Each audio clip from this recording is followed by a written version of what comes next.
Which item in this picture do you think negatively affects people's health more than anything else? Alcohol? Cigarettes? The donut?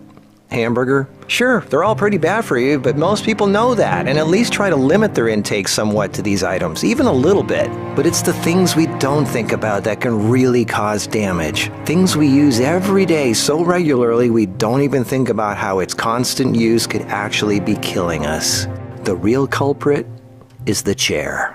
We were given legs for a reason. Most third world cultures don't even have chairs, and they walk an average of 10 miles a day. We in the modern world, on the other hand, spend most of our entire waking days sitting down. People go right from bed to sitting on the toilet, after which they sit at the breakfast table, then they sit in the car as they drive to work and spend the entire day sitting at a desk, only getting up to sit in the toilet and in the cafeteria. Then they sit in the car to drive and sit at the local bar for happy hour. Then when they've had enough of that, they go drive home and spend the rest of the day sitting in a comfortable chair watching TV before they crawl to bed to recover from all the physical exertion that day. And when people go out, they sit at a restaurant or a movie theater. Sitting all day is far worse for you than you might think. A 2010 American Cancer Society study following over 123,000 people from 1993 to 2016 found these alarming results. People who were inactive and sat for over 6 hours a day were 94% more likely to die during the time period studied than those who were physically active and sat less than 3 hours a day.